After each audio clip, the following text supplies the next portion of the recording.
Trusted gold buyers మీరు తాకట్టు పెట్టిన బంగారాన్ని విడిపించి ఈ రోజు ఉన్న మార్కెట్ ధరకు కొనబడను. నమస్కారం, వెల్కమ్ టు ఐ డ్రీమ్. ధర్మ మార్గం విత్ విజిత కార్యక్రమానికి స్వాగతం.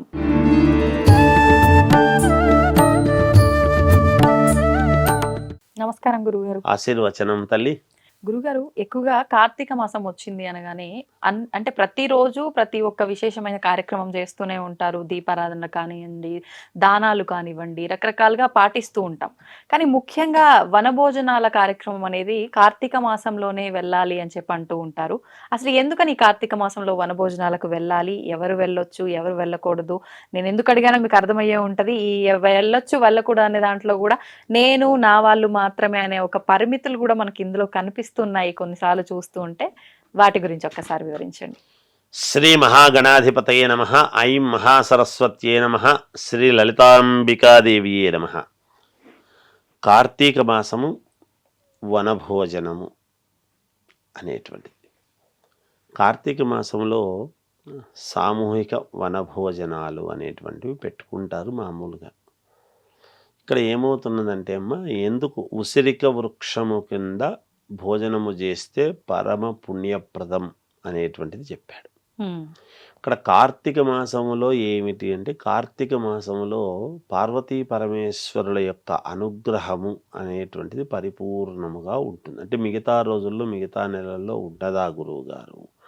అందుకే సోమవారము మాత్రము ఈశ్వరుడికి ప్రాధాన్యతగా, శుక్రవారము అమ్మవారికి మనం మామూలుగా మంగళవారము శుక్రవారం మాత్రం అమ్మవారికి ప్రాధాన్యత అని పెట్టుకున్నాం.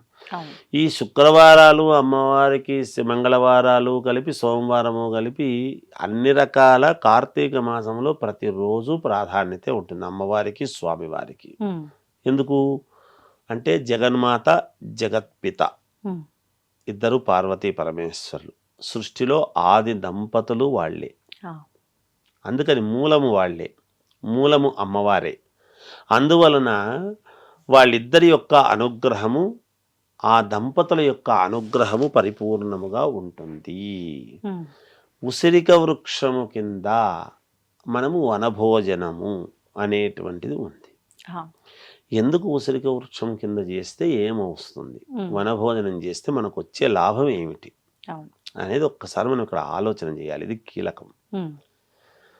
ఎప్పుడైతే శంకరాచార్యుల వారు ఒక వృద్ధురాలి ఇంటి ముందు మామూలుగా ఆయన భిక్ష కోసమని వెళితే, నాయన నా దగ్గర ఒక ఉసిరికాయ తప్ప వేరే లేదు, ఆ ఉసిరికను తీసుకొని ఈమె ఇటువంటి పరిస్థితుల్లో ఉన్నది తల్లి అని శంకరాచార్యుడు ఒక స్తోత్రం చేసినాడు. ఎవరి కోసం చేసినాడు? ఆయన కోసం చేయలే. నిజాయితీ పరురాలు, పరమ భక్తాగ్రేసురాలైనటువంటి, అక్కడ ఆమె దగ్గర ఎంత యథార్థము, నిజము, ఎంత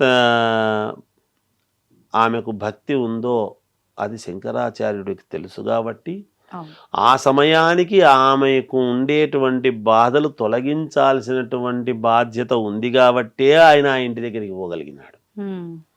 అందుకే భగవంతుడు మనకు ఎప్పుడైనా కన్ను తెరిచినాడు అంటే ఏ క్షణమైనా సిరి తా వచ్చిన వచ్చును సలలితముగా నారికేళ సలలి విభంగిన్ చెప్పిన కారణం. టెంకాయలోకి నీళ్ళు ఎలా అయితే వస్తాయో అలా మనకు నిజంగా మనము చేసినటువంటి పుణ్యఫలం ఏదైనా ఉంది అంటే తప్పకుండా మనకు అలా వస్తుంది, భగవంతుడు అమ్మవారు మనకి ఇస్తుంది అనేటువంటిది ప్రామాణికత. ఆ ఉసిరికాయ అనేటువంటిది కోరిక తీర్చింది కదా, ఆమె కోరిక తీర్చింది కదా. ఈ ఉసిరిక వృక్షము కింద మనము కావాల్సినటువంటి వ్యక్తులు మనం అందరము కూడా అక్కడికి వెళ్ళి మనకు కావాల్సినటువంటి వ్యక్తులను అందరినీ పిలుచుకొని వనభోజనము అనేటువంటిది ఎప్పుడైతే చేస్తామో, ఆ ఉసిరిక వృక్షము చుట్టూ, ఉసిరిక వృక్షము కింద కానీ దాని దగ్గర కానీ ఎప్పుడైతే చేస్తామో, ఏ కారణం చేస్తాము మనము భోజనము సమయంలో మనం ఎందుకు పిలుస్తాము? అందరూ రావాలి. ఇది కులమతాలకు అతీతముగా పిలుచుకునేటువంటి వనభోజనం. దీంట్లో కూడా మళ్ళీ ఎవరికి వాళ్ళు, ఏ కులం వాళ్ళు ఆ కులం మా కులానికి మాత్రమే, మా కులానికి మాత్రమే పెట్టుకుంటున్నారు. నిజానికి మనకు ఎవరి కులం వాళ్ళకు మాత్రమే వాళ్ళు భోజనాలను పెట్టుకునేది కాదు, అందరూ రావాలి. ఆ వనభోజనములో తినాల్సినటువంటిది కూడా శాకాహారము మాత్రమే, అది గమనించాలి. సరే, మిగతా తిండ్లు తినేటువంటి వాళ్ళు మామూలుగా తినేటువంటిది వేరు.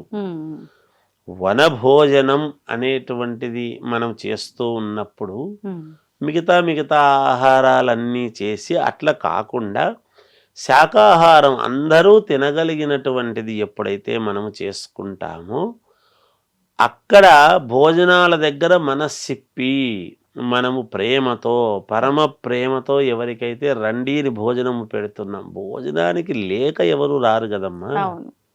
ఇంట్లో భోజనం లేకొస్తారా? లేదండి. కాదు, వనభోజనం మనం వెళ్ళాలి. కార్తీక మాసం ఎప్పుడు ఇంట్లో తింటుంటాం, ఇంట్లో రోజు తినేదే.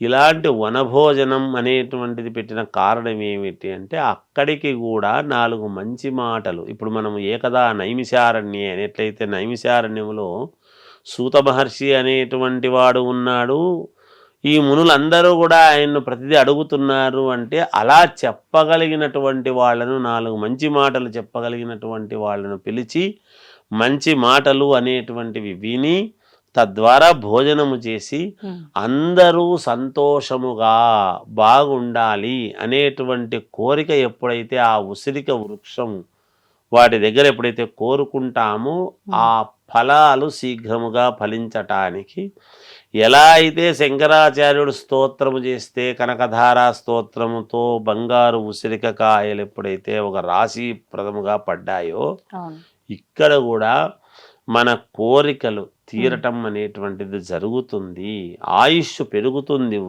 ఉసిరిక వృక్షం కింద ఆరోగ్యము బాగుంటుంది. ఆరోగ్యం బాగులేనటువంటి వాళ్లకు కానీ లోపల ఏదైనా కలతలు, కక్షలు, కార్పణ్యాలు ఇవన్నీ పెట్టుకొని మనం సాధించేది ఏమిటి? వాటి వల్ల ఏమీ రావు.